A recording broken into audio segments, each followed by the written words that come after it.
Hello, hello, hello.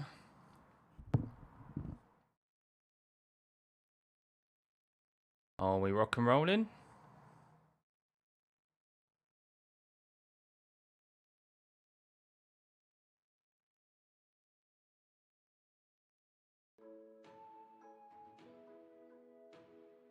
I think we're rock and rolling. Hello, hello, everyone. Hello, hello, hello. It's 1 AM, but the Kiwis have returned. Hey, Electronica, good to see you. Hope you're doing well. Hey, Alan. Welcome, everyone. I am child-free today. I am child-free. Afternoon, everyone. FP3 not long away to go. Not long to go. Half an hour, just under. Greetings from Italy. Nice. Hope it's nice and sunny where you are. And yeah, we have, of course, qualifying ahead of us this afternoon.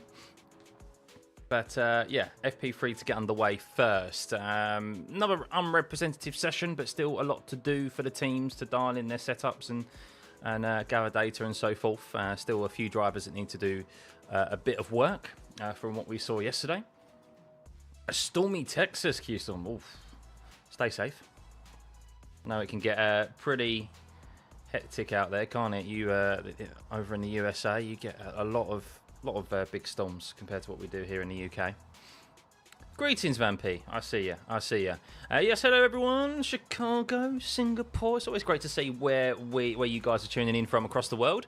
But yeah. Oh, yesterday was tough. Not going to lie to you.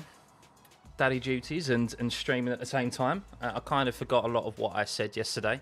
So we start afresh today. The missus is back from her night away, so she's currently taking her out for a nice walk.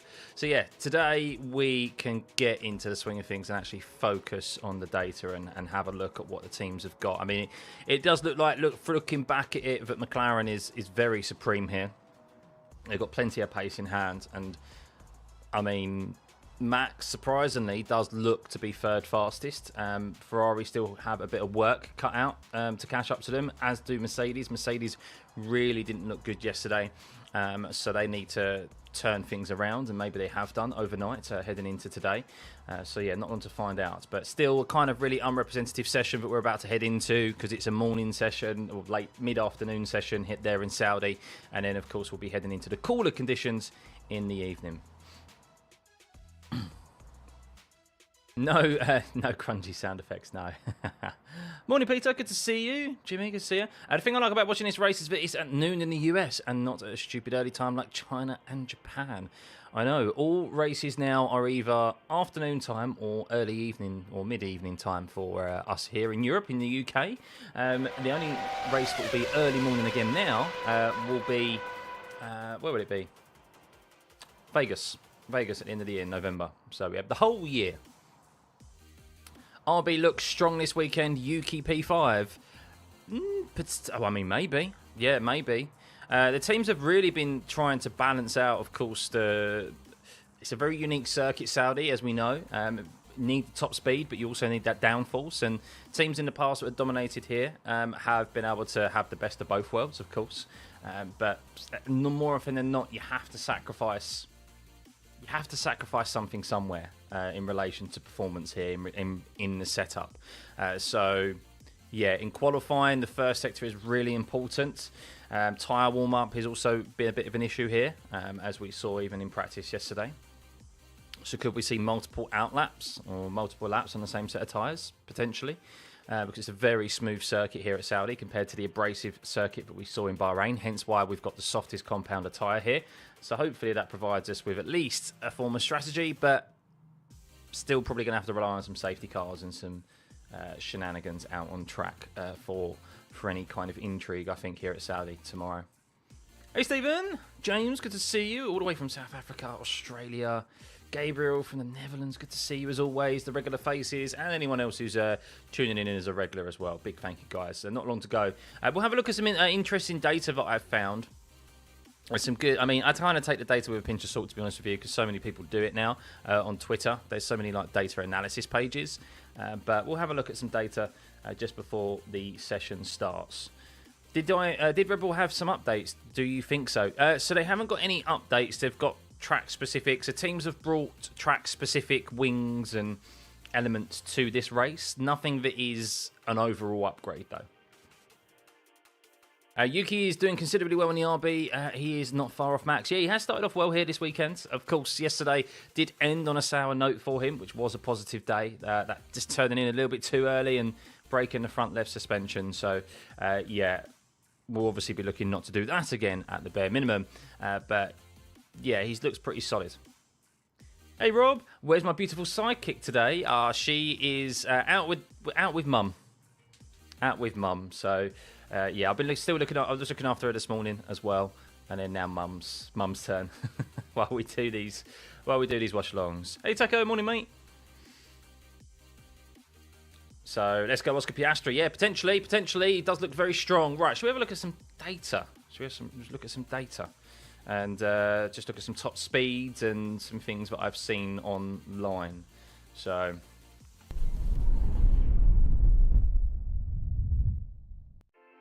My co-host, she's out with mum at the moment. Not going to lie, it was quite difficult to focus and concentrate yesterday. So I just want to say a big thank you to everyone who was patient enough to deal with yesterday's watch-alongs. It's tricky on this side to deal with that. So yeah, the fact of it, we still had over 1,000 people in both streams, or 1,000 viewers in both streams was, yeah, thank you very much, guys, to say the least. But today, normal service resumed and we can focus on exactly what is happening in practice. I can keep an eye on the chat a bit more and, of course, qualifying later on. Any tyre strategy that would make a difference here this weekend?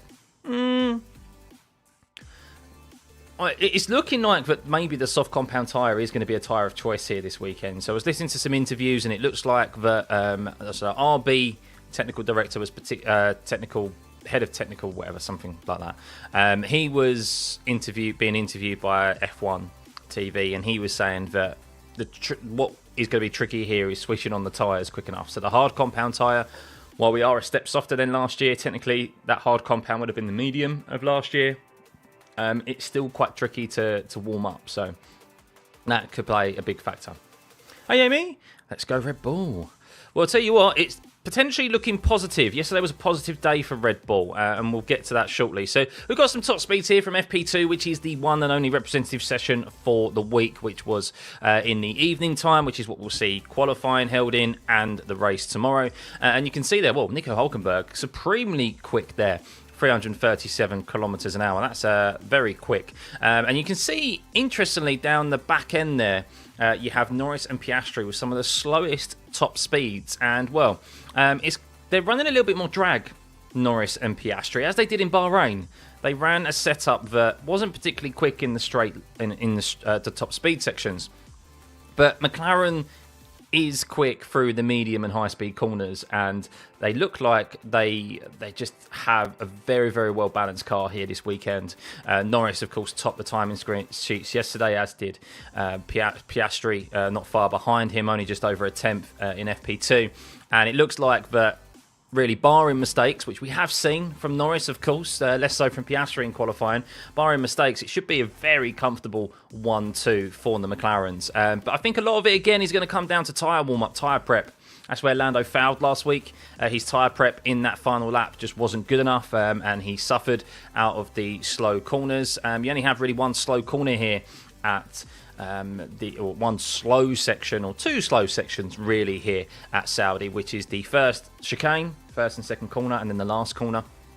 So yeah, you can see there the top speeds. And there was also some intrigue about Ferrari. They supposedly had engine modes turned down a little bit yesterday as well, from some of the data that people were analysing. They were able to see that it was clipping as well at the end of the straights, the battery, so they didn't have full deployment mode on, which kind of goes hand in hand with the engine mode. So maybe a bit of pace in hand for Charles Leclerc. Lewis Hamilton is struggling, though. He said he'd be lucky. He's just focusing on trying to qualify in the top 10 today. So yeah, unfortunately, it's not looking like a good weekend for Lewis Hamilton here at Saudi. Imagine Hulkenberg makes Q3 in a Sauber. Impossible. We've seen strange things already this season. Where is the baby, Ian? Yeah, she's out with mum. She's out with mum. So Bottas did that once last year and out-qualified Perez. I know. So that's the top speeds, and then you can see here throttle usage. This is interesting. So it kind of shows that. So yesterday, Red Bull were one of the only teams that were able to go 100% full throttle through kind of the first sector. And it kind of shows who was also pushing a lot yesterday. As you can see, the fact that they're on throttle 5% more than Ferrari and McLaren yesterday indicates that maybe, well, there is clearly more to come from the likes of Ferrari and McLaren, if you're a fan of those teams and those drivers, whereas Mercedes generally were struggling a bit yesterday. So yeah, to be on throttle 5% more, maybe that gap between Max and the McLarens will be a bit more, will be a bit wider come qualifying. So yeah, maybe Hamilton found something overnight. You can only hope. Speaking of Perez, we'll be back in F1 probably, Nadir. I think so. Yeah, I think that the strong links of him and Cadillac makes sense really. Right. Stop posting links. I don't know why that's doing that, Ian. I don't know what you just posted there. Yeah, not sure. Oh, I think it's because there were dots in between. That's why you put dots in between, so it's seeing it. Nightbot's seeing it as a link. Yuki's pushing hard with Norris on his back before he hit the wall. Yeah, maybe not though. Maybe not particularly. I don't think he would have been too affected by the cars behind. So yeah, that's really interesting. You can see here the sector times, fastest sector times there. You can see Max fastest in the first sector, but only by kind of a couple of hundredths of a second, or 100th of a second. Sector 2, very quick there from Norris, a 10th over Piastri in Sector 2, and Verstappen and Leclerc as well. And then in Sector 3, you can see that Piastri is 0.005 of a second quicker than that of Norris, and well, 0.2 quicker pretty much, or 1.5 tenths quicker than that of Verstappen. You can see the top speeds there. Max carrying a bit more speed for the first sector. Interestingly, Sector 2, a lot quicker, Max, through Sector 2. And Norris and Piastri still quite down, but their lap times were quicker. So it just shows how much time they're able to make up. That top speed isn't everything here. Do I think Iwasa can get the V-carb seat and replace either Lawson or Hadjar? Maybe. I don't think so, though. I think... I mean, where is Iwasa race at the moment? Super Formula? Maybe. I think the next person they're eyeing up is Arvid Lindblad to step up into that seat, so... Yuki getting comfy. Yeah, 128.963 for him yesterday. 4 tenths off of Verstappen. Of course, it didn't end well for him. I mean, what is his sector times like? First sector's pretty good. He's only a 10th behind Max there in the first sector. Loses a considerable amount in the middle sector, though, Yuki. Of course, could be running different setups, though. It could be running completely different setups. They have been taking that approach, Red Bull. They're trying not to set him up the same way as Max. They're trying to focus on something that's a bit more stable for him, more balanced, and get him feeling comfortable in that car, more so than just going for outright speed at the moment. We might see an actual battle for the lead. Fingers crossed. Fingers crossed, yeah. I think Norris and Piastri, they should, and we said this for every single weekend thus far, they should lock out the front row. But will they? Is another matter entirely. And I think, well, tomorrow's going to be interesting as well because we've had a safety car every year we've been at Saudi. So there is that to manage with as well. Not looking good for Hamilton, as we mentioned. Quite some way off the pace. What's his top speeds like? His top speeds aren't an issue, so it's everywhere else he's losing corners.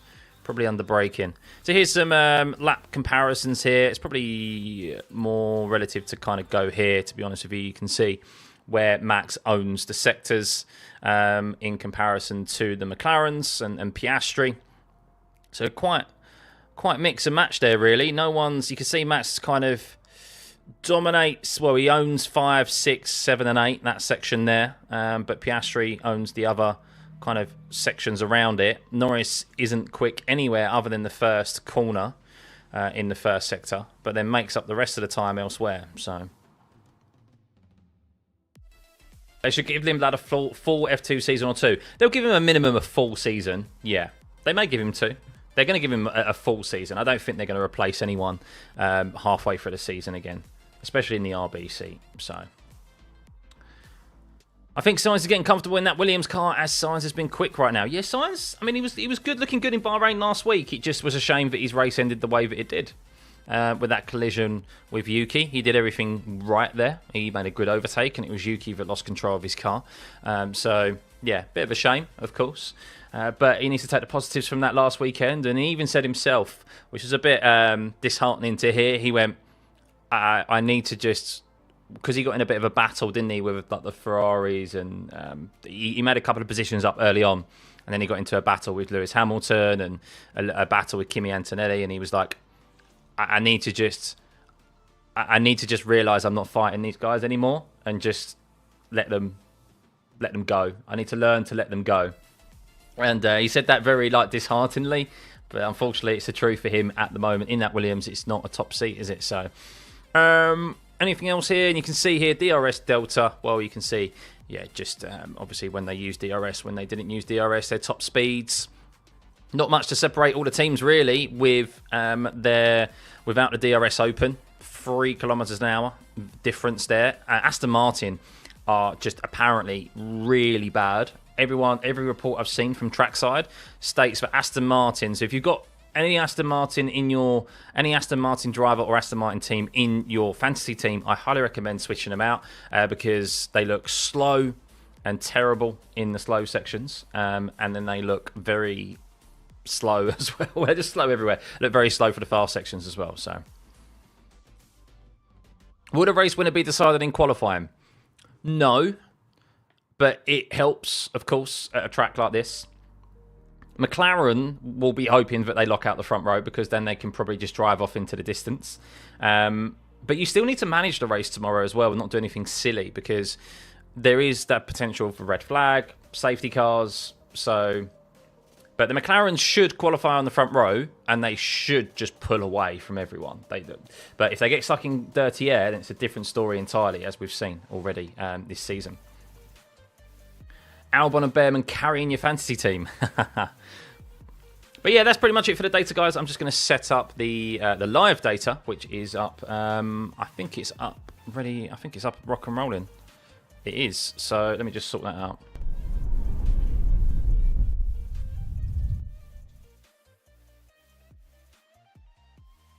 I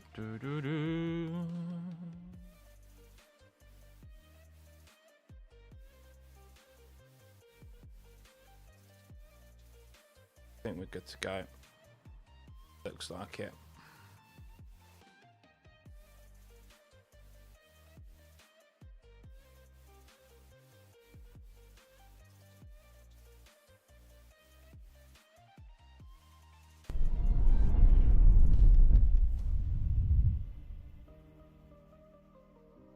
You don't know why, but the infrastructure at this circuit is beautiful. Saudi really is pushing when it comes to infrastructure and building and so forth. They are pushing the limits out there, that's for sure. Some of their concept designs are very futuristic as well, if you have a look at them.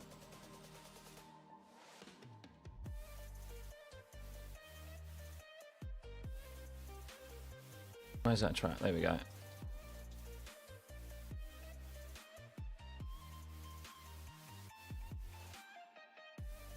There we go. Is that track map large enough for you? It's such an awkward track map here. Hopefully that's okay, guys. Hopefully it's alright.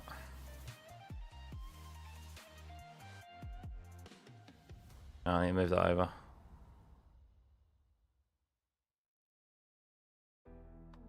It's a shame I can't flip it or do anything. It's a real shame.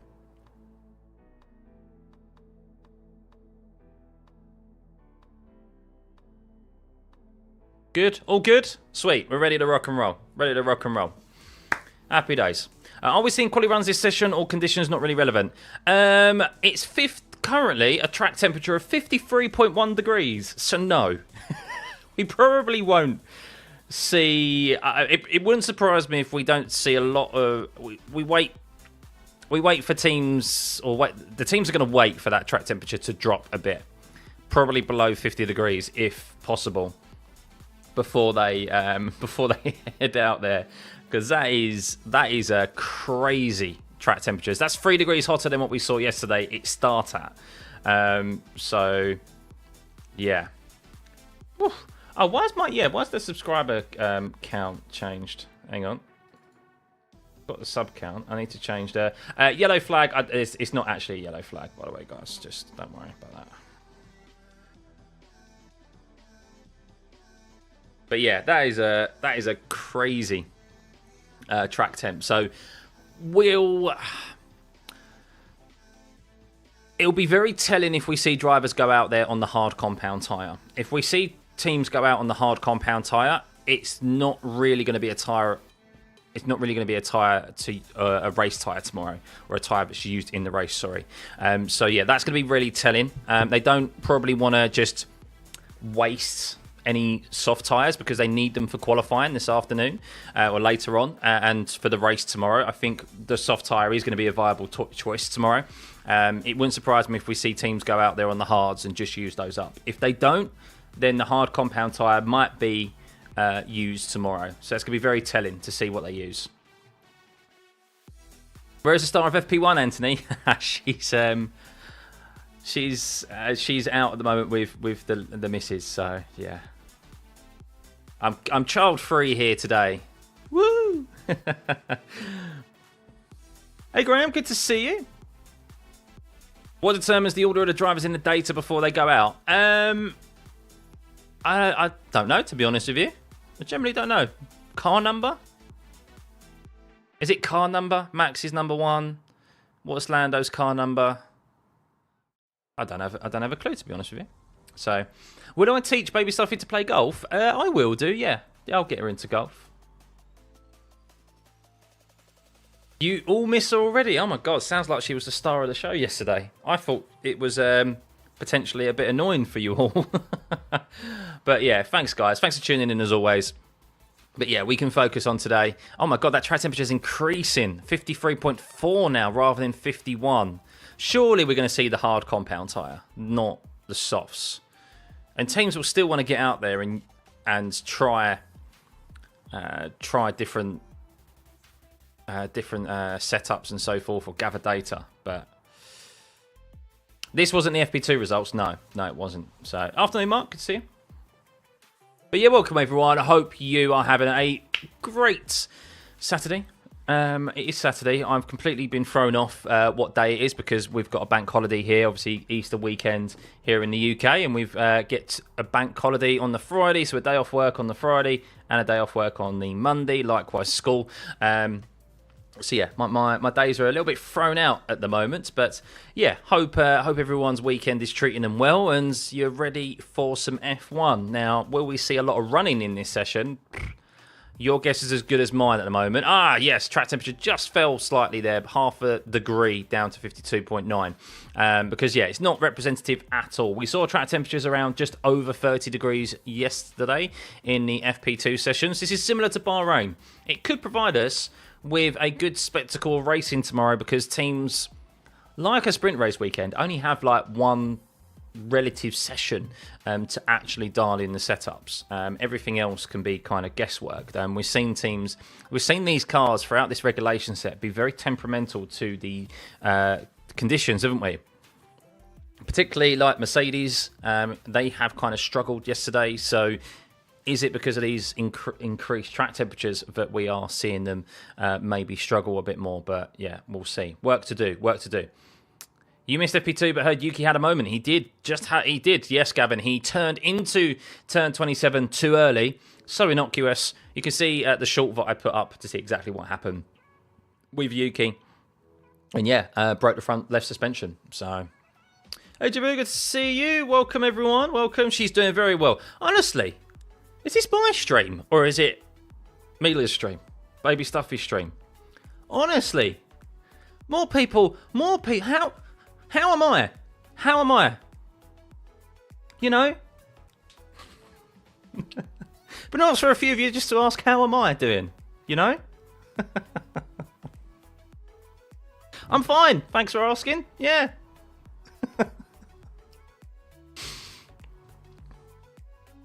Thank you, Gab. Thank you. Don't count. No, she's doing very well. She's doing very well. So, right, when's session starting? Just over 4 minutes time. Over 4 minutes. So yeah, that track temperature is a bit too high at the moment. So who has their work cut out for them here today? You would definitely say Yuki. I think after what was a positive session yesterday, how much will that knock and crash? Potentially knock his confidence. Hopefully not too much, because it was a positive day for him. Lewis Hamilton definitely has it all to do today. Not looking comfortable in that car. And if tyre warm-up is an issue here, I worry for Lewis, because that is an issue for him, as we've seen in this regulation set. Warming up the tyres, prepping them for a quali lap. That's where he fails miserably. And we saw it at Bahrain, where he was 6 tenths off of Charles Leclerc. And I think he struggled again. Supposedly, Lewis has been struggling a lot through the first chicane and losing so much time there. As you can see, some speedos there. As I don't know why Carlos Sainz was speeding up there. It's a bit early to get to the end of the pit lane. We've still got 3.5 minutes left. And Mercedes have their work cut out for them as well. They weren't as positive as I thought they were going to be heading into this weekend. So yeah, we'll keep an eye on Mercedes today. In this session, just to see how they're getting on. Q1 will be in... Well, I've got the stream set up. It'll be at 6 o'clock UK time. So what is that from now? That is 3.5 hours, basically. 3.5 hours time. Lewis is working on race pace, not interested in quality, is the right thing to do. I disagree, Cam. I think he has to focus more on his quali pace. We've seen that you cannot start down in 9th place, 8th place in quali anymore. You have to start on the... If you want to have an opportunity of winning the race, you have to start on the bare minimum 2nd row. But that's worst case, front row. 2nd row. Fuck. Get it right, Scott. Worst case, if you want to win the race, you have to start on the 2nd row, because you have an opportunity of making up a couple of positions and having a chance down into the first corner and even stand within the race. But with how prevalent dirty air is, you can't be qualified down in 9th now. Gone is the time where you can just focus purely on the race pace, race setup, and then make up 6-7 positions in the race. You just can't really do that anymore. Do I think there'll be any red flags tomorrow or in quali? I did say there'll be one. I do reckon we'll maybe have one in quali, yes. And literally after I said that, straight after I said it, we had Yuki Tsunoda bring out the red flag yesterday. But yeah, no, I do think we will, especially with the rookies and drivers pushing it to the limit. Who am I expecting to fight for the points today, together with Williams and Gasly? I think literally just that, to be honest with you. I haven't really seen enough from Haas yesterday to showcase that they're gonna turn up again. But who knows with Haas? The RBs seem to be off the pace again as well. So they look like they're going to struggle here. Stake F1. Hulkenberg may have a good qualifying, but I think he'll struggle for points. Yeah, I think the remainder of the points are going to be between the 2 Williams and definitely Gasly. Will Doohan get involved? I don't know. He's been quite far off the pace compared to Gasly. And the Aston Martins are I expect them to not even make it out of Q1, to be honest with you. So Lewis just needs to do Verstappen and hustle the car and pray it sticks. True, but very different mindsets when you're in your 40s now compared to Max, who's late 20s. So another F1 content person said it. She is quite good. Sorry, in relation to what, Daniel? What did you say? Bono to Ferrari. Supposedly that isn't allowed. So that was a strong rumour when Lewis was first announced to go to Ferrari. Unless Bono resigns of his own accord from Mercedes, which I'm not sure will happen. Maybe he will. He won't be able to. He'll probably be on gardening leave as well, and he won't be able to join Ferrari for quite some time. there was apparently the clauses in his contract or something. Lewis couldn't take Mercedes personnel across to Ferrari with him. So yeah, obviously the initial link was yes, Bono's going to go with him. But maybe that's changed. I don't know. Maybe circumstances has changed. But yeah, they've promoted him, and I don't know. I think unless it's like for considerably more money, he has a family and everything as well, and there's all that to take into consideration. Going to Ferrari mean up in sticks and going to a different country. So yeah, Bortoleto wasting no time and getting out there. Go on, Bortoleto. Good lad. Good lad. Because I thought we may see a bit of a while until we saw another car out on track. Oh, no, we got Doohan as well. Good guys. But yeah, I think Bono will stay at stay at Mercedes.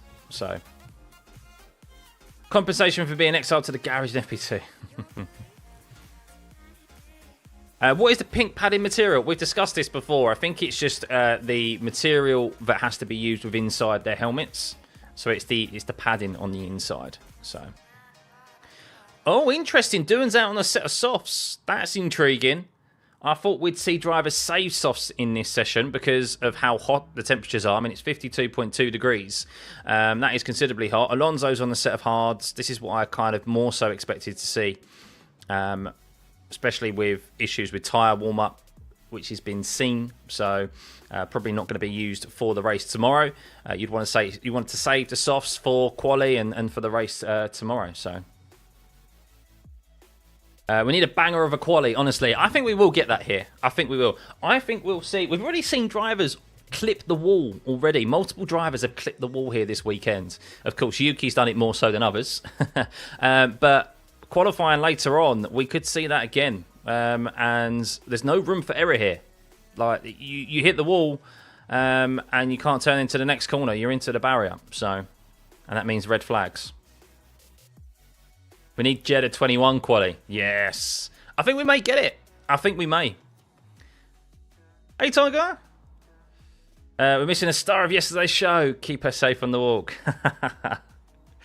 Yeah, she's good. She's good. She's out for a nice walk and a nap at the moment. So, but interesting. So Aston Martin have a lot of work to do. Their car supposedly just looks. I mean, say supposedly.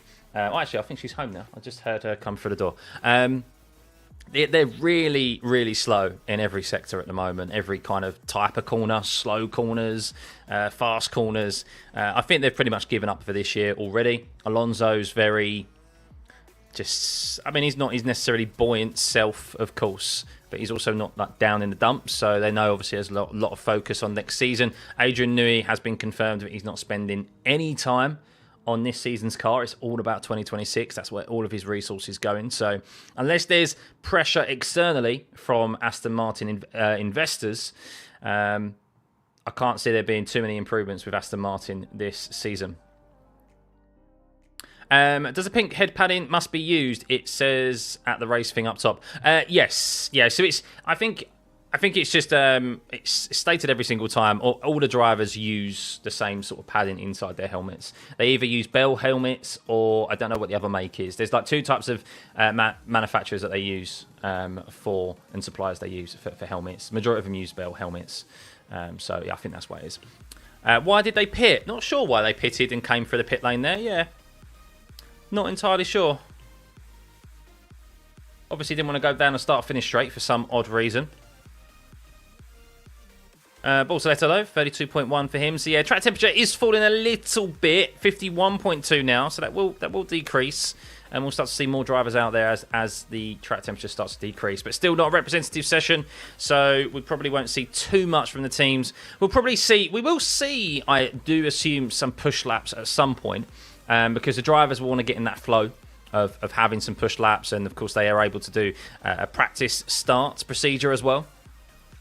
So we will see some push laps, but we won't see times close to what qualifying will be later on this evening, that's for sure. Car must be grim if Newey said skip it. Well, supposedly we already knew Williams were putting a lot of focus on 2026.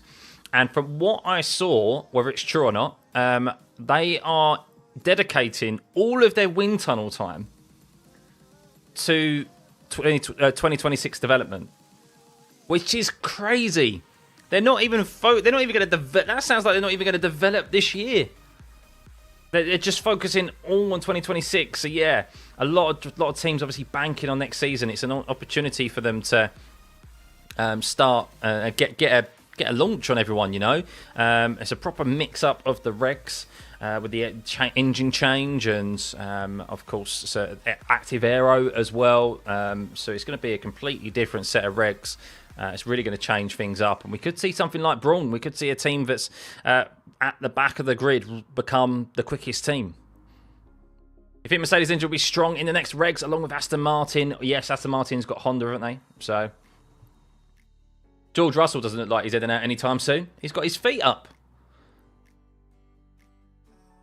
Apparently Stroll is about to break the record for most Q1 eliminations. Really? I mean, he has been in F1 for like 9 years. Why did the F1 Academy driver have to keep their helmet on until the end of the race, even though they had retired? Probably just safety concerns, David. That's the only thing I can think of is why they would have to do that. Yeah. I didn't see it, but that's what I would assume. Qualifying's on in about 3.5 hours time. 6 p.m. So yeah, 6 p.m. UK time is when it's on. So you're looking at just a few hours time, like 3 hours time, just under. Oh no, over 3 hours time. Sorry. Why are so many guys on softs? Well, if they're on softs, it indicates that I think the hard compound tyre is going to be used as a race tyre. Then I thought they might not be using it because there was discussions that. There was talk that the tyre warm-up was a bit too severe. However, because there's not a lot of deg, it may be where they see that they might be able to take the hard compound tyre a considerable amount of distance, which would promote a one-stop race. I hope it's not a one-stop race, but they were stating that there's not a lot of deg here. So yeah. That's why we kind of need some... That's why we need some safety cars tomorrow to mix up strategy and so forth. Hot air not good for combustion, more like altitude racing. Hard and medium will probably be used. I think so. Maybe with some softs if there are safety cars, late safety cars and so forth. So yeah. Sorry, Horror, you asked who is arriving next year. Audi is taking over Stake F1. So yes, they will become Audi. So they'll be in the sport next year. It's Bortoletto and Hulkenberg signed up as their drivers. So this is kind of like a transitional, nothing year for them. And then you have Cadillac coming in next season as well. Cadillac will be using Ferrari engines, I think. Are they using Ferrari engines? Is that right? They're not using Renault, are they? They were going to be using Renault, but then Renault have obviously dropped out of supplying engines. So I think they're going to Ferrari for a couple of years. And then Cadillac will be supplying their own power unit in 2028, I think. I think that's it. And Aston Martin will be Honda power, yeah. And then Red Bull will be using Ford. So yeah, we do have a few new power units. So we have Ford coming in, Audi coming in, Cadillac coming in, obviously, but using a Ferrari engine. I think it's Ferrari engine. And then, yeah, Honda's moving from Red Bull to Aston Martin. And then, of course, we've always got Mercedes power units and Ferrari power units. So, yeah. Do I think Toyota will make their own power unit? Not right now. But there are potential talks and links that Toyota want to maybe... I've said this. When they announced the technical partnership, which they currently have with Haas, I think that was them dipping their toe back into the water. And it wouldn't surprise me with, of course, the issues Haas are based in the US. And they've potentially got issues with tariffs and so forth from rising costs. He may look to sell. Gene Haas may look to sell. And Toyota... it'd be beneficial for them to buy an existing team, a team that they've already got a hand on and an influence on. I think, yeah, you could see them back in the sport for sure, full time. Will the new, will Caddy or Audi be able to give any competition? I think so, yeah. I mean, you'd have to, you hope so. Whether they will or not, I don't know. As Behrman top of the timing screens here. 30.2 for him. Not too bad. What did we see fastest time in FP1 yesterday? That's gonna be quite relevant. Let's have a look at that, Scotty boy. Let's have a look.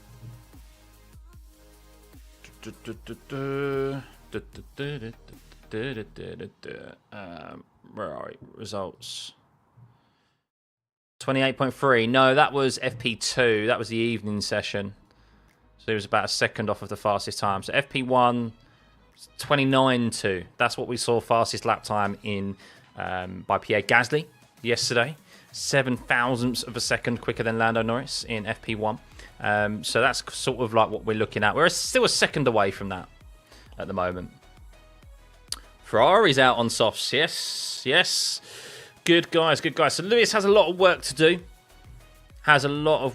So in comparison to yesterday's, because it's not a relative session, in comparison to Lewis Hamilton's fastest lap yesterday in FP1, it was a 29.8, and Charles Leclerc's was a 29.3. So if we're looking at whether or not he's improved, one, he needs to close up the gap to his teammate, who definitely has the better of him here this weekend. And, of course, that lap time as well, which was a 29.8 that I just said. So, just put the $20 on Hamilton to win at 45-1. Are you crazy? I think you are crazy, Thomas. I mean, that's some sizable odds. But, yeah, I just don't think that... I think Lewis would have to have a lot go wrong in front of him for him to benefit from that. So, but yeah, I mean, I think the thing is that the sprint race was good, but Lewis did at least look strong in that FP1, in that pre-practice session before they headed into the sprint quali, whereas Lewis hasn't looked good here yesterday. So, but yeah, I mean, look, I'm not a financial advisor. I'm not going to tell you how to spend your money. But they're not too bad odds. Very rarely you get that higher odds for Lewis Hamilton, but yeah, it is kind of F1 if you look into the data. You can decide whether or not if it's a smart decision. What do I think the difference is between the Brembo brake system and the Mercedes brake system? No idea. I know that there is obviously evidently differences. It might be the pressure. Supposedly, I heard, I think I heard this correctly, that one brake system requires kind of a sharp initial pressure on the brake, and then you can like quickly release it. And then the other one requires like quite a slow pressure, and then like a quick release. It's going to be like in relation to how they apply the pressure onto the brakes. It's quite different. Apparently, Sainz has also stated the same as well, moving to Williams. As Lewis only goes second fastest there, 30.6, 30.367. As Jack Doohan's going faster in the first sector. So top speeds there. Lewis down on Bortoletto by quite some margin. And Behrman. Charles Leclerc is not going any quicker either. So probably running a low engine mode. And even got DRS open. They are having your DRS open at the moment. But Jack Doohan on a second lap here, going quicker. So talking about tyre warm-up, as we mentioned. Going quicker on this second run here on this set of softs than his first run. And Charles Leclerc does have DRS open, so they are pushing a bit. And he only goes behind his teammate, so maybe not got the engine modes quite turned up, as their top speeds are some way down on Jack Doohan and Bortoletto. As Jack Doohan goes in with a 29.6. That's pretty nifty there from Alpine. Hamilton will have his previous Saudi race in mind. Maybe, maybe not. Both Toyota and Audi looked to enter in F1 as the LMH powertrain converge with F1 in 2026. That's true, Peter, yeah. And Audi were very vocal in shooting down the talks of the V10 engine, or the returns of the V10s, because it's not why they joined F1. So, Ferrari potential-wise has the second best car, but they don't seem to unlock its potential. Incident Doohan failing to follow race director's instructions. Hang on, check. Ollie Behrman radio. The front axle is way stronger than it was yesterday. That's a good thing. So Ollie Behrman reporting the front axle feels good to him.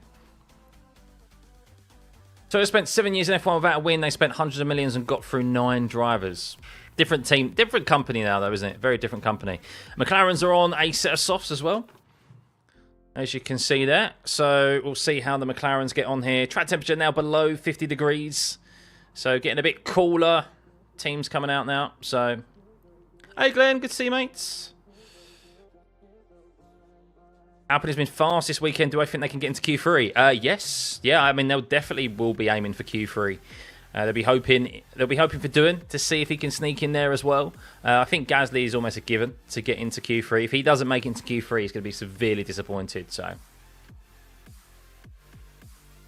you would say Mercedes is second. I think overall the second fastest car, but when it comes to this weekend thus far, they haven't been particularly... Yesterday was not a good turnout for them, as Piastri's gone fastest in the first sector. He's gone fastest in the first sector by 3 tenths, and he's just gone fastest in the second sector by 2.5 tenths. So let's see how Piastri does in the last sector as well. Norris 2 tenths down on Piastri in the first sector.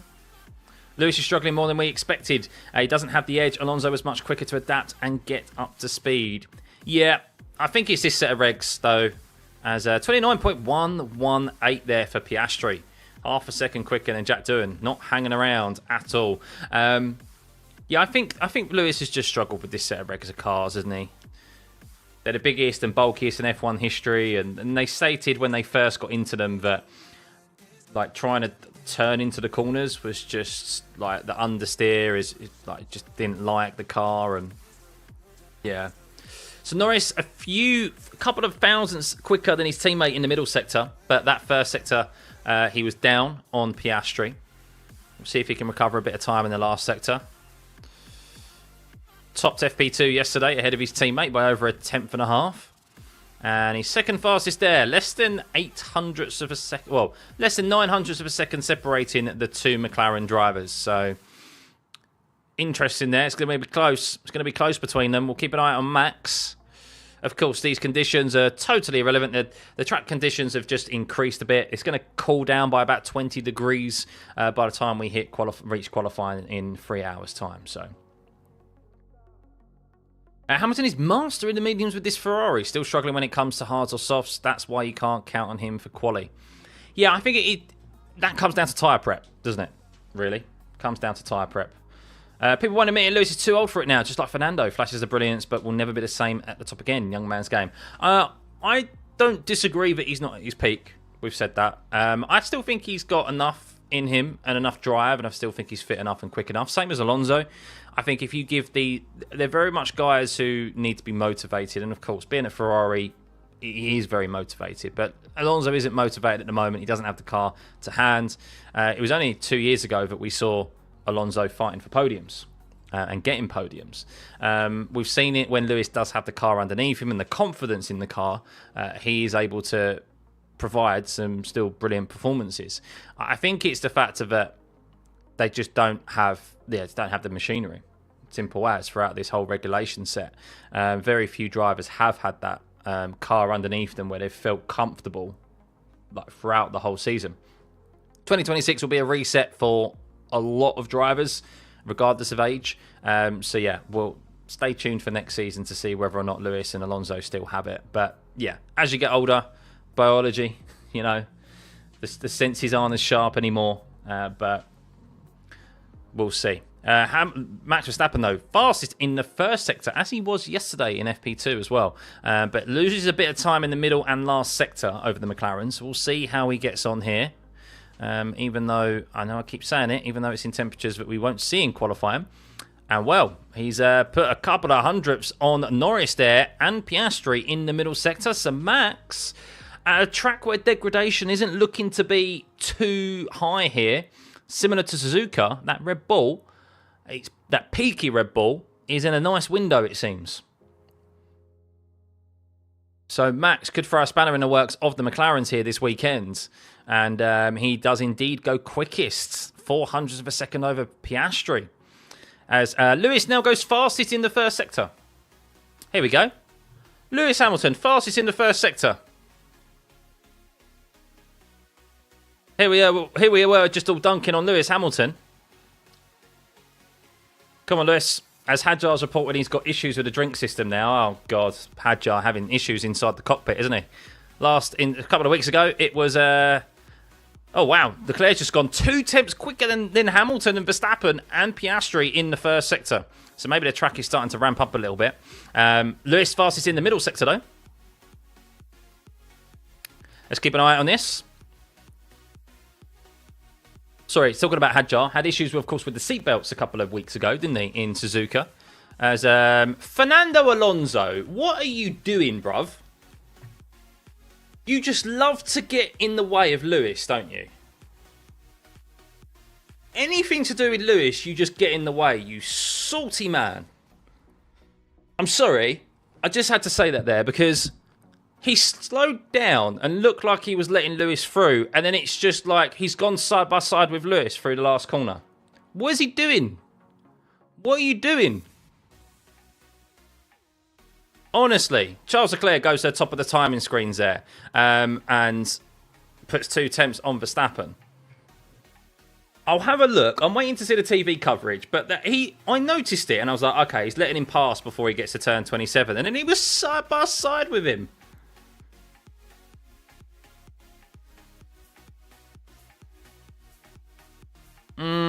Okay, he did kind of let him out of the way. I take it back a bit. Lewis looks like he had quite a bit of snap oversteer for the last corner. Maybe thrown off by Alonso's car, though. So, yeah. Not ideal. I still would say that's not ideal by Alonso, letting him through there. But hey-ho. Oh my God, Charles Leclerc got so close to the wall there on the exit. So he was pushing a lot. As track's starting to ramp up now. You can see Piastri fastest in the middle sector, first sector. He's a bit off of the Ferraris in the middle sector. But it does bode a bit more. It does bode better for Hamilton there. A lot of time lost in the last corner alone for Lewis Hamilton. As, oh my goodness, Charles Leclerc had the same kind of snap that Lewis had for the last corner. Right, Piastri round the last corner. How's he getting on? Is he going to go to the top of the timing screens again? He does indeed. 2.5 tenths. Oh my God, that's a very quick last sector there. That's 2 tenths quicker than Charles Leclerc and Max Verstappen.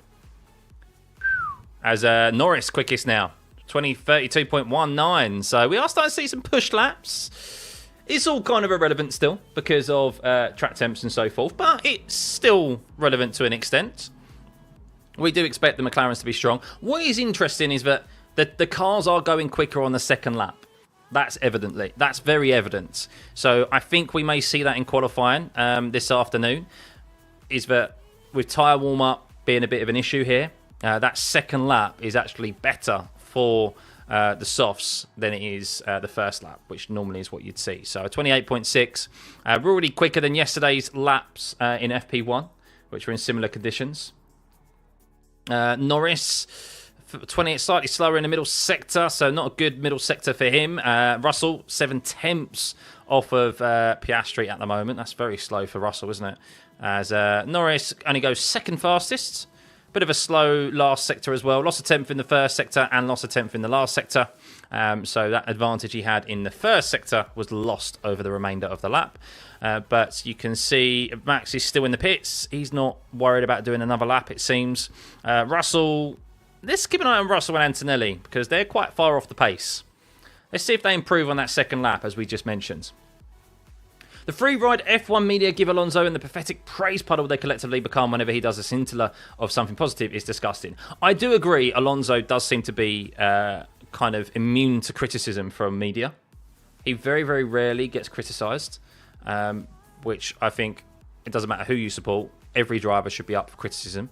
Yeah, it's not been a great start for Alonso this season. Of course, yeah, crashed in Melbourne.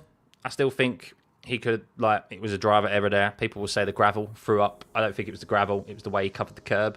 Was different to how others had done it previously and ahead of him. And then couldn't be helped in China. The performance and the mechanical issue he had there in the race. What did he do in Suzuka? non-existent in Suzuka. I mean, I wouldn't say I'd be too critical of Alonso this season thus far, but I do agree, yeah, he has been a bit immune to criticism. So, I think people just like the fact of that he's as old as he is, and he's still giving it a go. So, Tsunoda, 1.7 seconds off there. As Tsunoda reports, thanks guys for the car. So just a lap, just only done 2 laps, so obviously trying to build that confidence up after yesterday, after crashing in the last corner. So we'll see if he does a second run on his set of tyres compared to Max, who only did 1. Bortoletto is, Hulkenberg and Bortoletto at the bottom. Hadjar not looking good for the RBs here at the moment this weekend. Lawson up into P13. As I talk about Lawson, I'm just seeing him go very deep and missing the chicane into the first corner. As watching Yuki now through the last corner. How did he get on? Oh, Yuki had a big lock-up for the last corner. And was as far wide from that inside wall as possibly can be after he clipped it yesterday. But I think that might be it for push laps. Unless Piastri and Norris go for another one, or if they stay on this set of soft compound tyres, we'll see. But that's quite early for push laps, to be honest with you. I thought we'd see them a bit later on. Gasly's out there at the moment. We'll see if he goes for another sighting cool-down lap. As Doohan is actually a little bit quicker than him, but Doohan did a quicker lap on his second run, didn't he? Ah, interesting. Norris is staying out there. But he's not pushing. The main reason is that everyone knows that the Aston Martin is a dog of a car this year. That's true, Pablo. Yeah. Alonso has mastered the art of positivity. He provides feedback to the media. Tsunoda was late in pitting out, and the kid's already with his P16 comments. Oh yeah, don't ever take. You can get a good kind of barometer of where teams are, but where you actually position in practice means absolutely sweet FA. So yeah, ignore that. But you can kind of tell who is struggling more than others, and who you kind of expect to be fighting for pole position and the race win on Sunday. But where they actually position themselves come practice is not the be-all and end-all. So, hey Simon, good to see you, mate. Yeah, she's doing very well, thank you. She's with her mum today, so we are child-free for this stream and qualifying later on, and of course for the race tomorrow. Red Bull seems to be the only one running the same spec as yesterday. Oh, are they, Connor? Interesting. I mean, they had a good platform yesterday, didn't they? They did have a good platform. Max does... Oh, no, Piastri's going for another push lap. Okay, interesting. Piastri going for another push lap on his 7th lap here. So this would be his 3rd push lap on this set of tyres. Interesting. And he's gone quicker in the first sector. So he's a couple of hundredths up on his teammate Norris in the first sector. Let's see how he gets on in the second. And he is only a couple of hundredths down on Lewis Hamilton, who owns the fastest first sector. So that's a green sector for Piastri. I mean, you're talking the top 5, the top 6 are separated by 200ths of a second, by the way, in the middle sector. Nothing to separate them really there, as Piastri comes to the finish line, unless he dives into the pit lane. No, he isn't. And it's an improvement. 28.4. Wow. He was a yellow in the last sector, but only by 0.004 of a second was it slower than his previously fastest 3rd sector. So Lando's going to go for a fast lap now, it seems, as well. On the same amount of laps. So this is his 3rd push lap. So the soft tyre there, unless they're running different engine mode, I mean, I wouldn't presume they're running that heavy fuel and that high of an engine mode potentially. But the fact that they've got quicker and quicker per lap is maybe an indication that these tyres, yes, can do multiple laps. As Piastri just went, is this guy blind or... Yeah. As Tsunoda was in the way of Oscar Piastri. Norris, 32.1 in the first sector. 31.40, so it's an improvement for him, but 0.03 of a second behind his teammate. Bit of traffic for Norris to contend with, though, in the middle sector, so not sure if if they'll get in his way and affect him. No, Mila. I know, John. No, Mila. She's in the other room. Gasly is half a second off his best time yesterday. Yeah, he hasn't. Did he go for a second lap? He's on a push lap now, Gasly. 32.599. So he's 7th fastest in the first sector at the moment. So he is going to improve here, you do suspect, as Piastri is behind Verstappen. Norris has just improved, by the way, in the middle sector. So he's 1/100th of a second behind Lewis Hamilton in the middle sector. He's a couple of thousandths quicker than Piastri. And still 2 tenths down, though. So lost a lot of time in that last sector compared to Piastri. So probably lost a bit of grip in that last corner, as we have seen drivers do. So Gasly going nicely here. How much quicker is he going to go than his current lap and his teammate, who is behind him on track at the moment? You can see there the 2 Alpines as they come around the last corner. Gasly is green in the first sector, green in the second sector. And it's 9.5 tenths behind P1 of Piastri. And only 2 tenths, really. 3 tenths quicker than... only 2.5 tenths, I'd say, quicker than Doohan. So expected a bit more from Gasly. So... has Red Bull got on top of their turning and braking issues? It seems to be here, yes. So... where the Red Bull has been strong is at tracks where we haven't seen any degradation, really. So, China, it was pretty good. Oh, that's a much better time from Yuki. That's a much better time from Yuki. 2/100ths of a second there back from Max Verstappen. And ahead of Lewis Hamilton. Interesting. Very interesting, as Verstappen goes fastest in the middle sector at 27.971. And, well, Hamilton's bowed out of his lap, as Verstappen is going to go quicker here. And I'm going to put some daylight between him and Yuki. He's 2 tenths up at minimum here on Yuki, mainly from the first sector alone. And Verstappen goes 3rd fastest there. Puts 3 tenths on Yuki.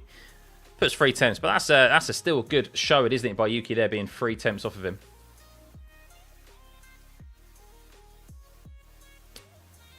Which will be the lower number, the finish position of Kick Sauber on a number of glitches and to the timing display. It's been, fingers crossed, it's been good today. The timing display has been very good today. But yes, each race we've had issues, haven't we? Especially at the start of the race as well. We've had... there's been delays in the data being transferred when the drivers are all very close on track. So hopefully that doesn't occur tomorrow. But be prepared, guys, if it does. But yeah, sorry, going back to Max and that Red Bull. It seems, if you look at Suzuka, where he was able to pull out that lap, and then obviously in the race, hold off the McLarens, there was like no deg at all in that race. And there was no need for... there was no way, they didn't have to worry about holding on to the tyres to the end of the lap like they had to in Melbourne as an example. So Max in that Red Bull was able to get that car into a nice window and, yeah, drive the socks off of it. And potentially he could be doing that here again today. Russell, that's a bit better from Russell. Still 4.5 tenths off though. Hotter track conditions, 47.8 at the moment. As I said, it is going to cool down at least 20 degrees, pretty much down to low 30s. So these cars could react very differently in those conditions than what we're seeing right now, and this order could be completely flipped on its head. But I think one thing is for sure, though, one thing for definite is that the McLarens do look very well balanced, and yeah, they're going to be the team to beat again. So,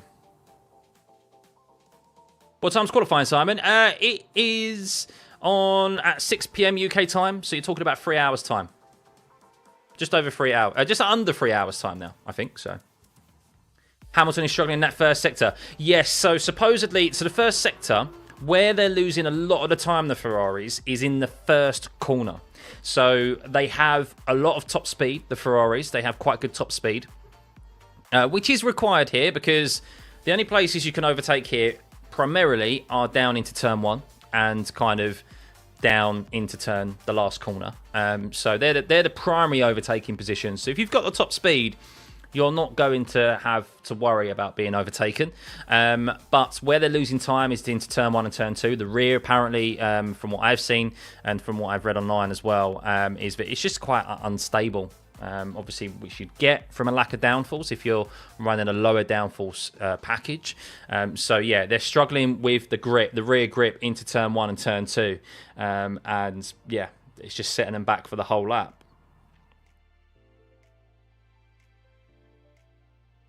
Divers operate at a certain percentage of their comfort zone. Appears Norris is having to go 1% above comfort zone to match Piastri in the same car. Yeah. Yeah, I mean, Piastri definitely... I did say I still think Piastri will continue this form at the moment. And I think Norris, in the McLaren's current state, is just struggling a bit more with it.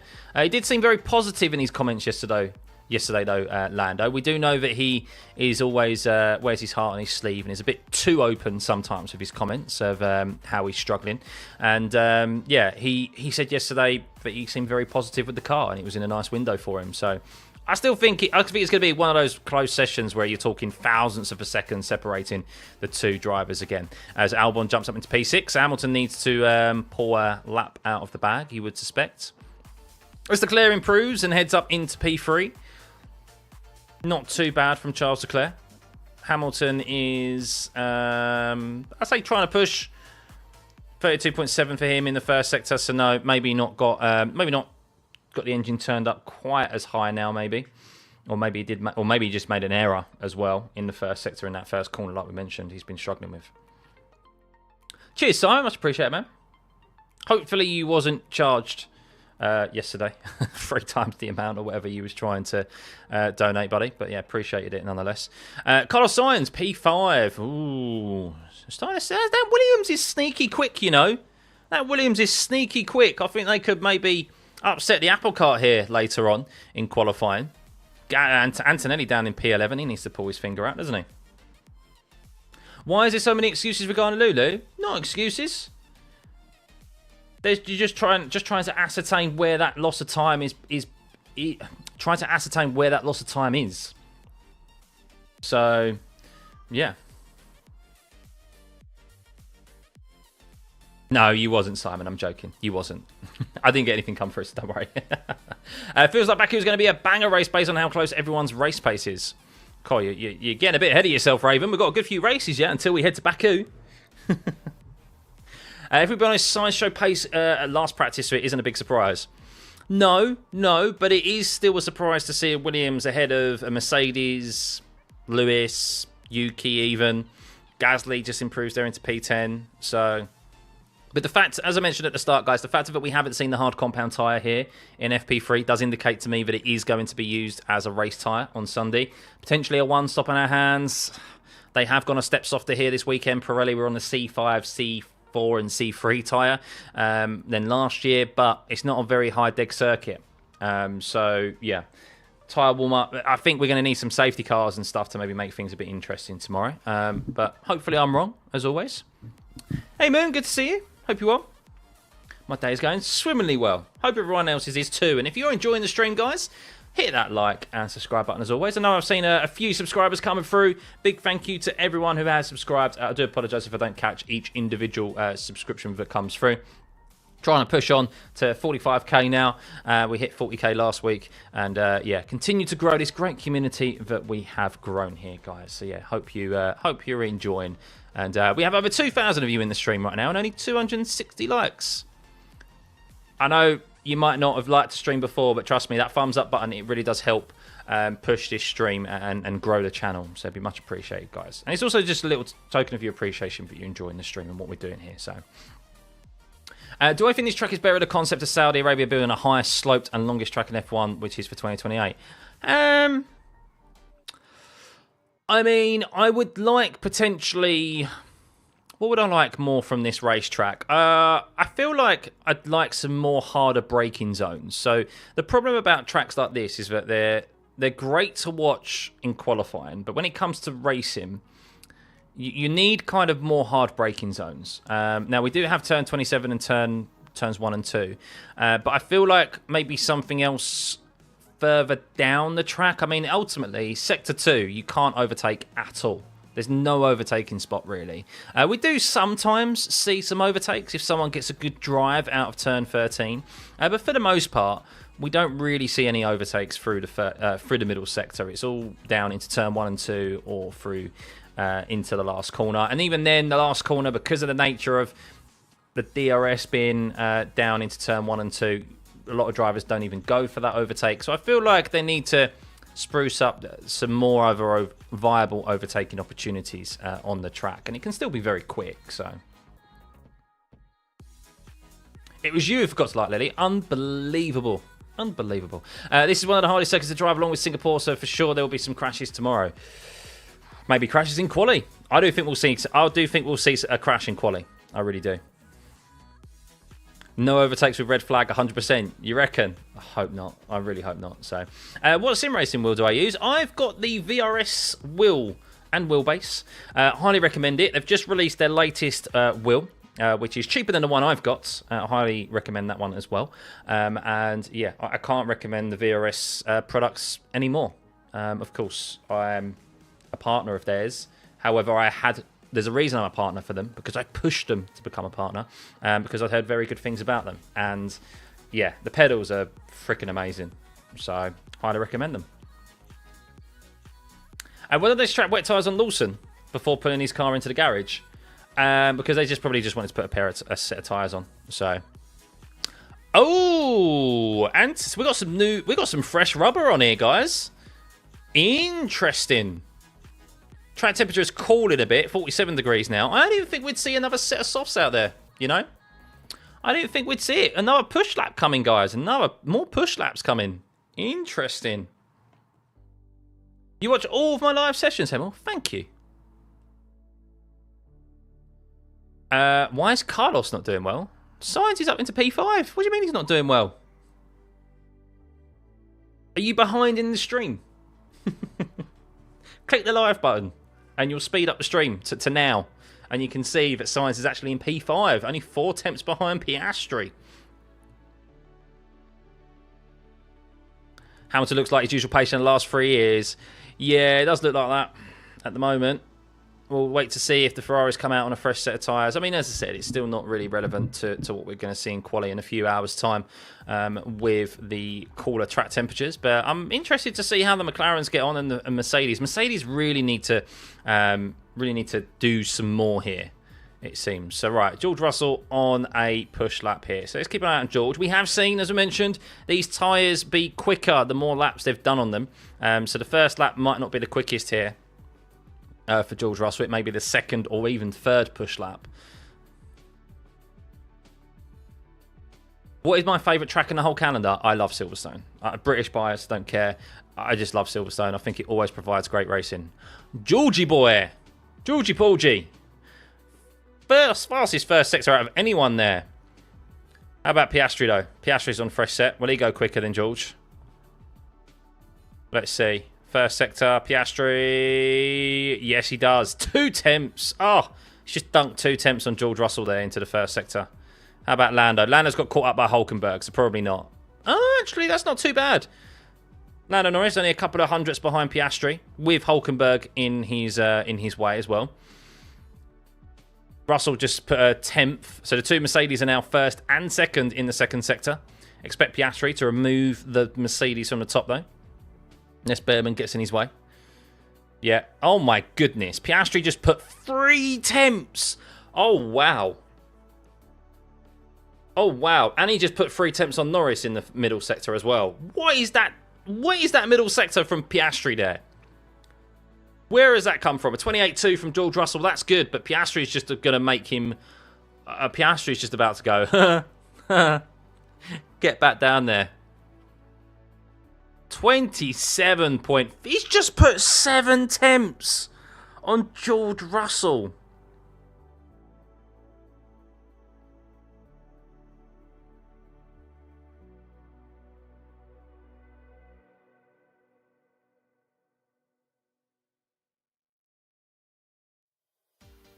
I'm a little speechless.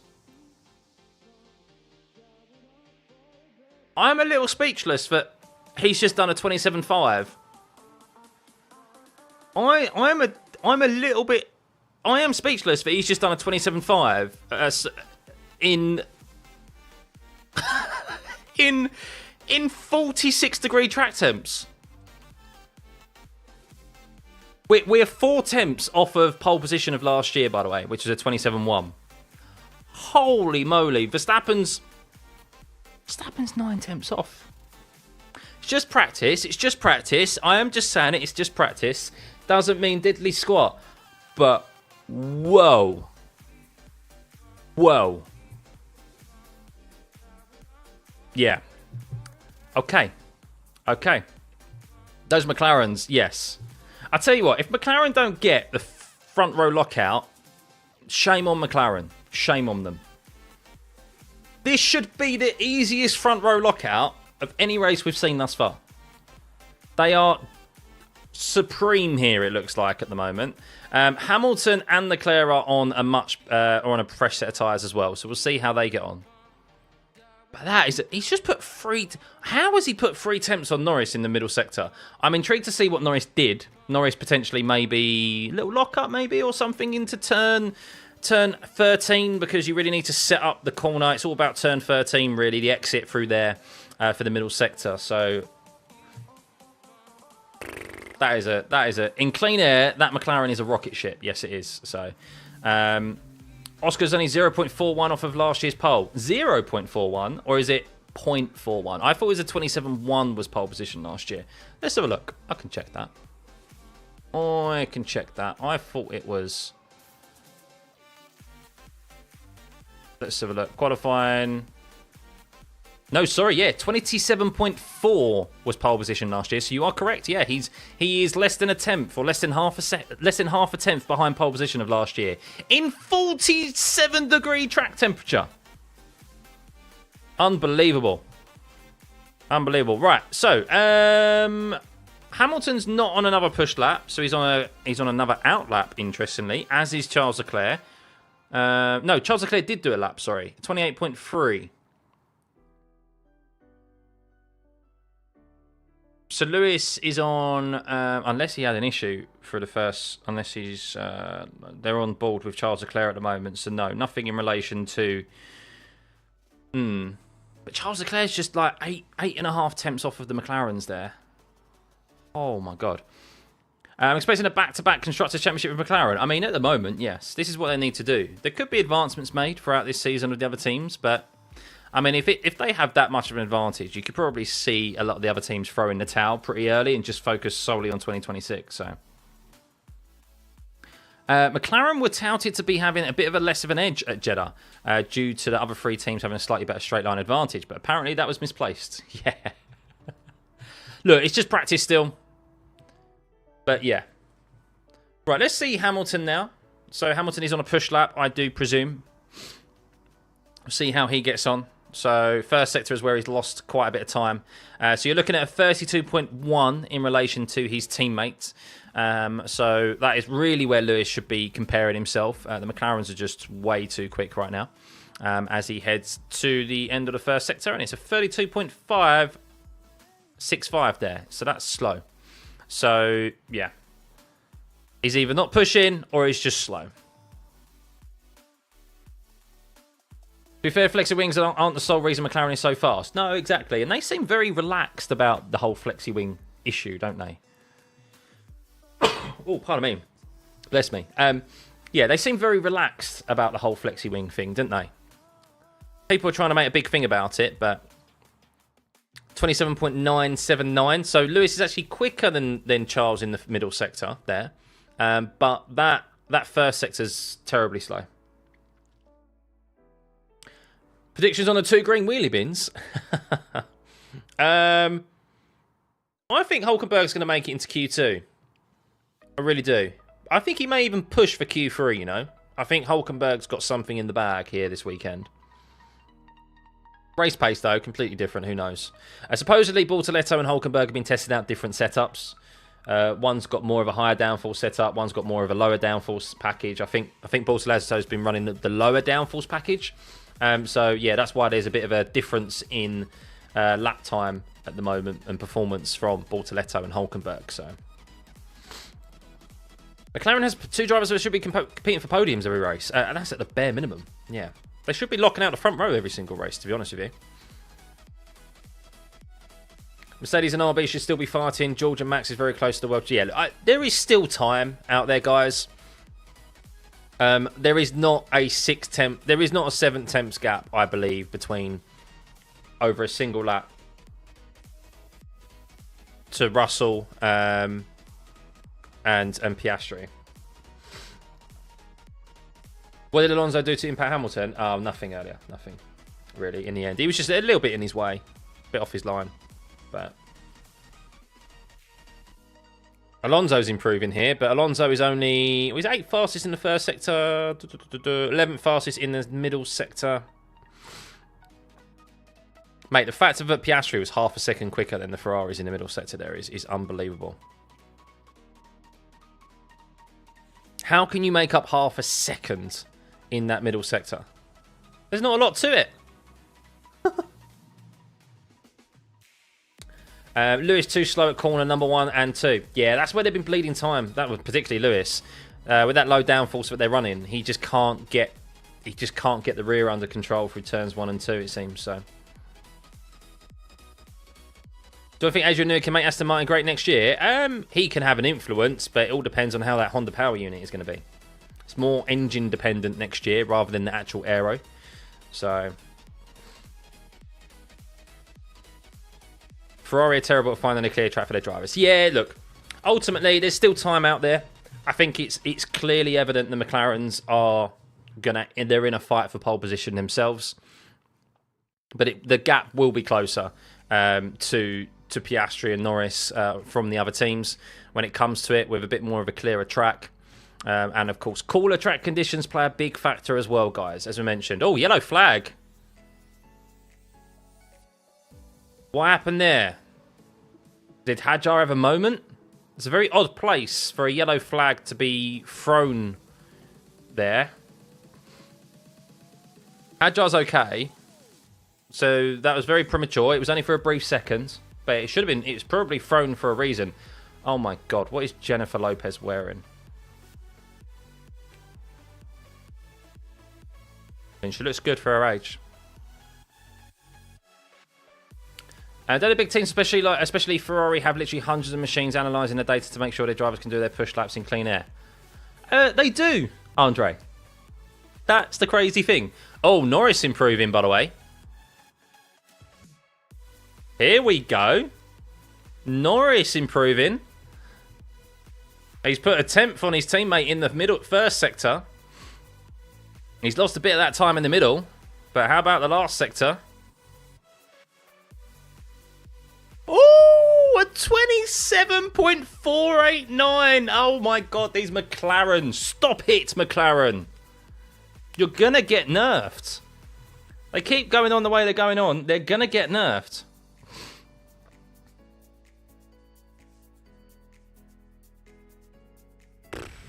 Do you know what? I'm excited for this, though. We're going to get a close battle between Norris and Piastri. And hopefully it just translates to the race tomorrow. Yuki's driving style is suitable for... signs up into P7, by the way. Hamilton, how far am I down on the sectors? 7 tenths first sector, 4 tenths second sector.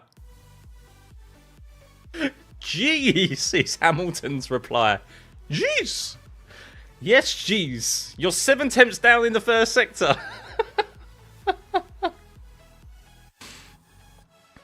Oh dear. Gasly up into 8th. Hamilton, he's now pushing. He's now hooked up a first sector Lewis, but it's only 12th fastest in that first sector. Hamilton is bleeding time. I feel like Lewis, they need to put a bit more downforce on that Ferrari.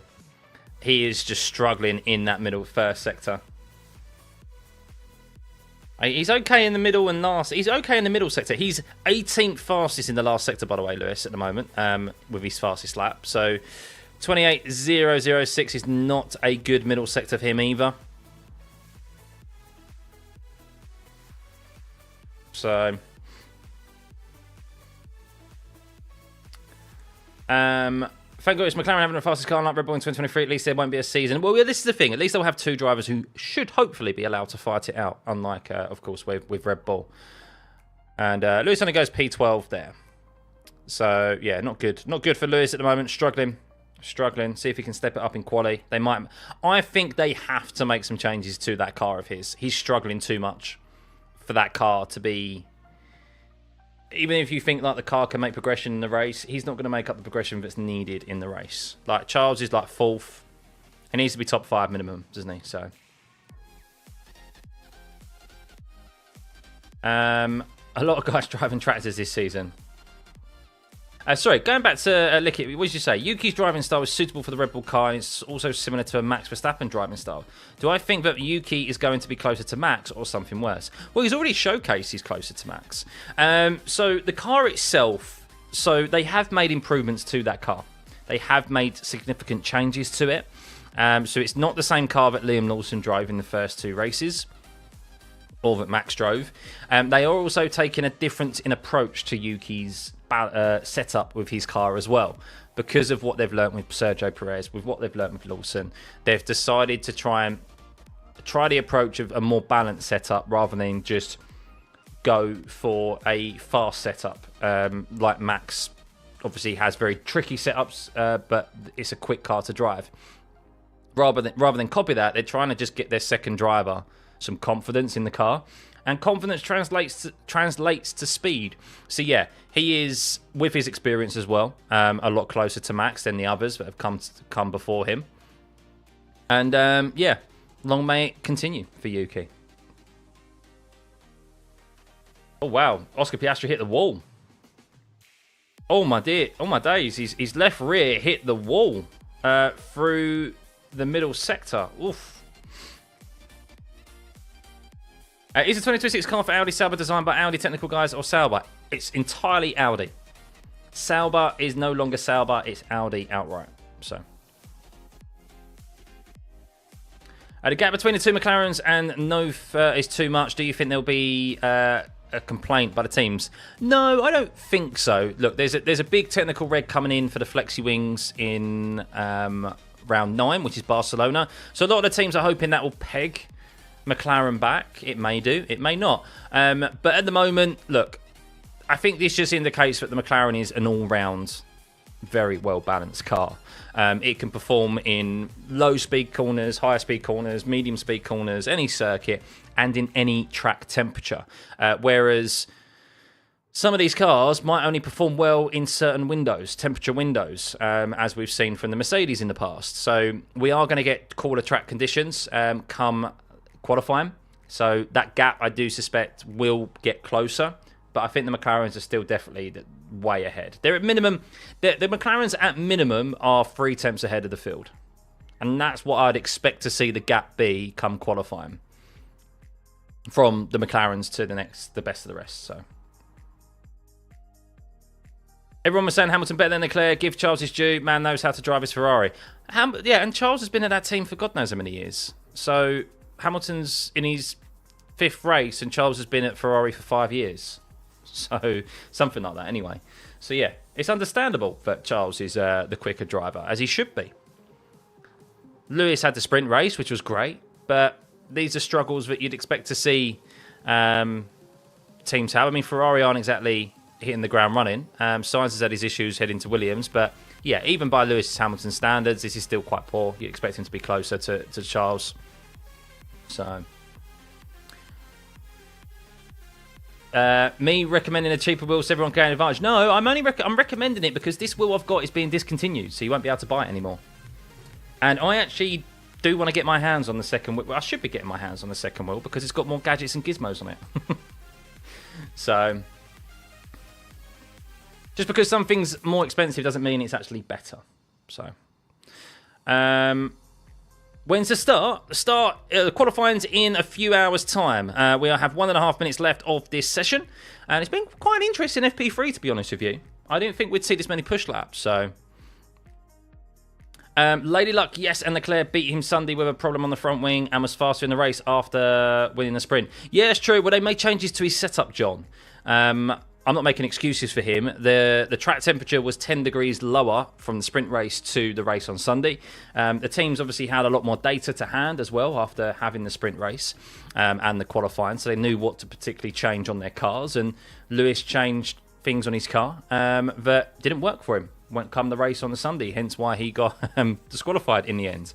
But I think Charles Leclerc would have also had issues with that plank wear as well. Of course, he got disqualified for being underweight, which was something entirely different. I have the KS wheel with Moser, really good for the price. Yeah, Moser do make some good stuff as well. Sainz being that close to Albon is encouraging for him moving forward. Yeah, definitely. Verstappen moves up into P4. Still 8.5 tenths off. But, yeah, 10 seconds remaining now of this FP3 as Bortoleto removes himself from the bottom of FP3 and puts Stroll down in 20th. Woof. But, yeah, no, you can't make excuses for Lewis right now. There are none. The fact that he is in P12 is not good enough for him. But it is evidently clear, looking at the times, that Lewis is struggling with rear instability of the car. Looking at the sector times, as we'll show you here, as the session is now finished. So this isn't making excuses. It's just analysing the data, just seeing the timings and just seeing, okay, well, why is he struggling? And it's noted that the Ferrari does have quite good top speed. In the middle sector, okay, they're off the pace of Piastri and Norris, as you can see.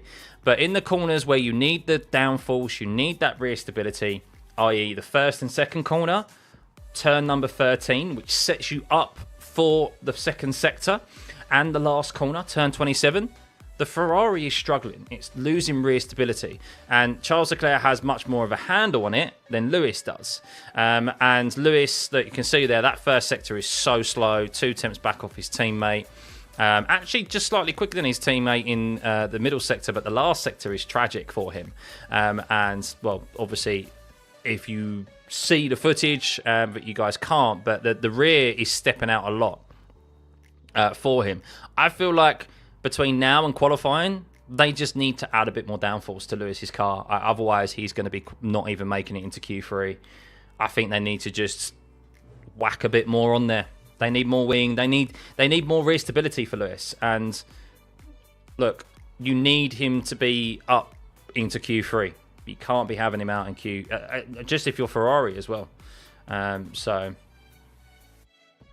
But yeah, Charles able to deal with it a lot better than Lewis at the moment. So, anyone being that Stroll bins it in a formation lap during race day? No, there's no gravel here at Saudi, Xander, so he's not going to bin it on the formation lap. Lance is 1 second off in each sector. Yeah, Lance is just that. Aston Martin is a dog. As an absolute dog at the moment. But yes, let's have a rundown of the times here. So yes, well, while it's very ominous from McLaren, I do expect them to be fighting out for pole position. As we expect every weekend. I do expect that gap to be closer come the end of qualifying because of the cooler track conditions. We're in the 45 degrees right now. Track temperature started at 53. So just watching an onboard here of what happened here with Alex Albon.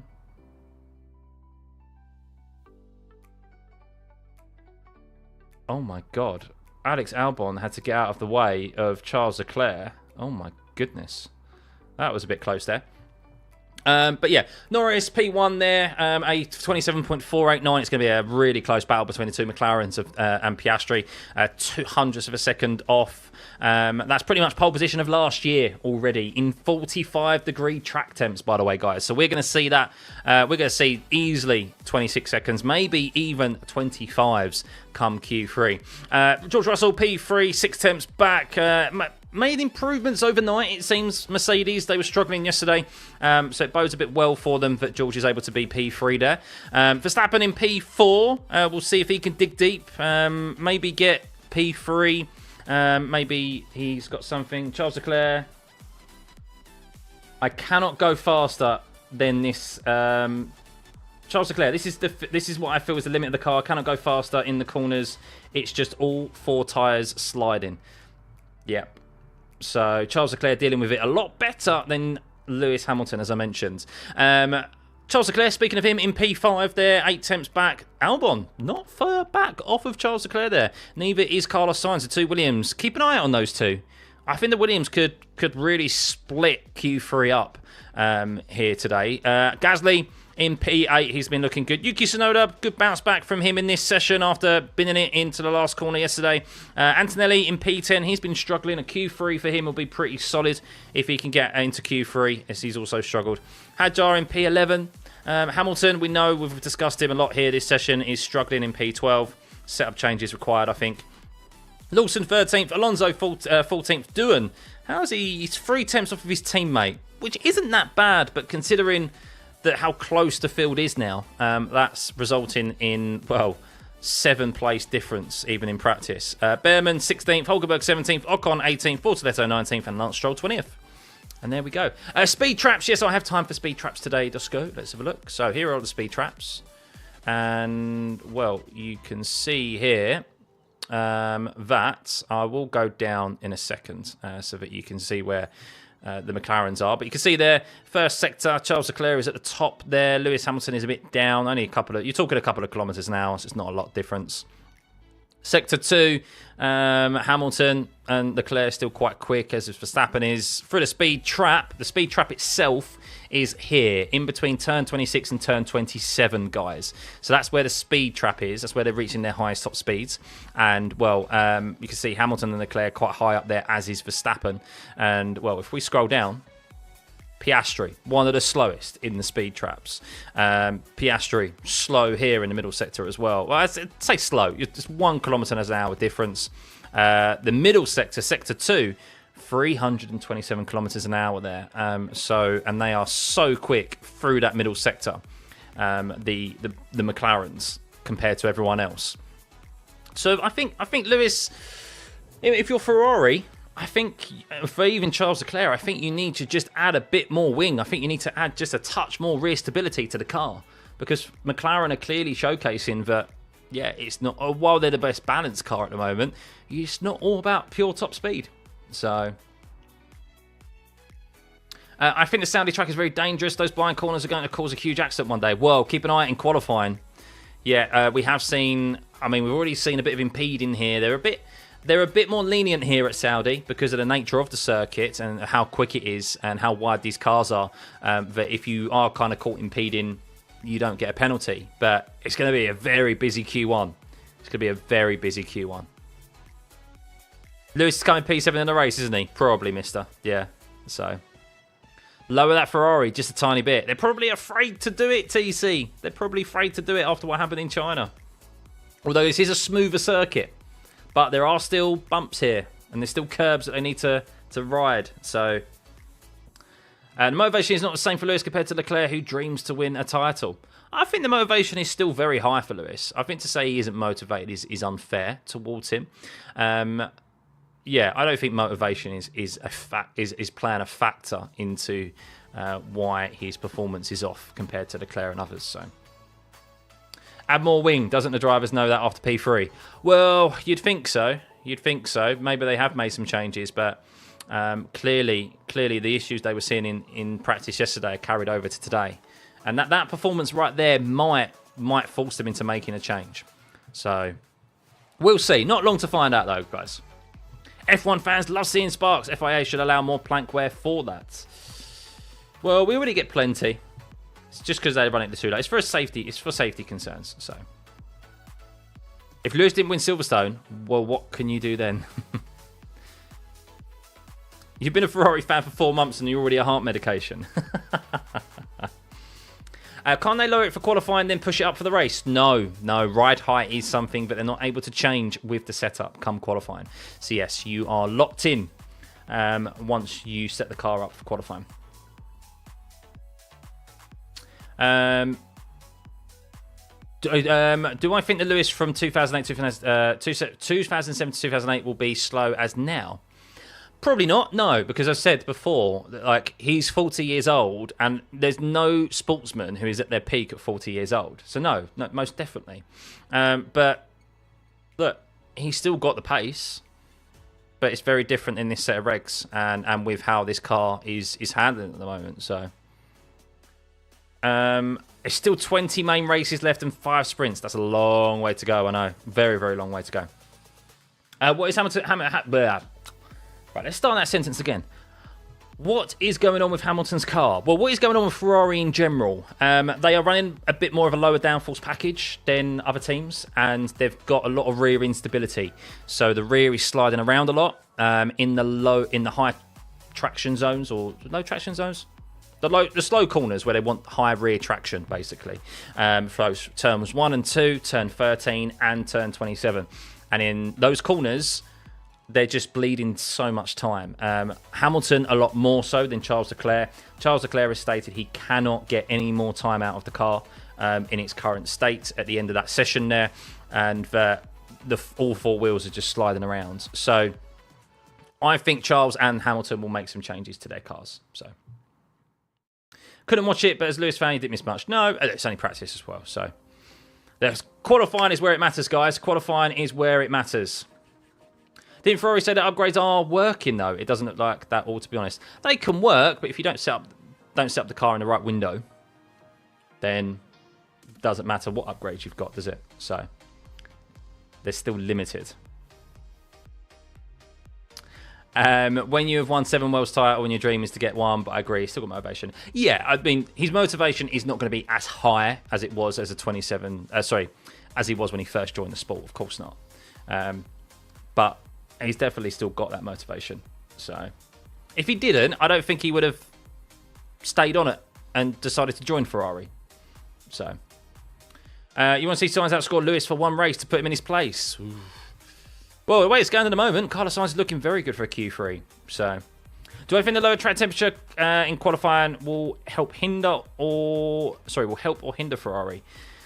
That's a tricky one, really, because the problem is that while hotter temperatures particularly negatively impact the tyres, it could cause them to not have enough temperature in their tyres in the first place, which could cause more rear instability. So, yeah. Frederick, please be respectful. You can have your opinions on Lewis Hamilton. That's fine on any driver, but we keep it respectful. So no has-been jokes. We can say he's past his peak and things like that, but and as GGEZ says, yes, Hamilton is past his peak. Definitely is. No 40-year-old sportsman is at their peak. They're past it. But you can still be at a very high level. So, being a Ferrari fan is so difficult. Do I think Oscar can win the championship? Yes, I do. Yeah, I think the championship battle is between him and Norris. Definitely. I think it really is. So, a thief being a Ferrari fan. It is very difficult to be a Ferrari fan and a Lewis Hamilton fan, of course. But look, at least you still had the highs of the sprint race in China, right? But it'd be great to see him obviously win a couple of races this year. But I think Ferrari definitely have some work to do. I think even in Charles Leclerc's hands, that Ferrari just does not look like it is going to win a race. It just doesn't look anywhere close to it, does it? Which is a real shame if you're a fan of both drivers and a fan of Ferrari. So. These fat cars and regulations need to go. We need regulations promote and allow different driving styles. Yeah, well, that's all being switched up next year, isn't it? It's all being switched up next year. So, how long left? It's all over and done with. This session's all over and done with. So I am gonna go, guys. I'm gonna go get some munch between now and the next session, and yeah, I'll be ready to rock and roll in what's the time? In 2 hours' time. In 2 hours' time, we'll be live again and getting ready for qualifying. And be sure to tune in because it's going to be so close up front with Norris and Piastri. Or will they make mistakes again? We've seen them make mistakes. We've seen them clip the wall throughout the duration of this weekend. Both drivers. This is very much a circuit where you are on the limit. I still do predict we're going to see a crash at some point or a red flag of some kind. Just because of. Yeah, drivers are going to be on the limit here.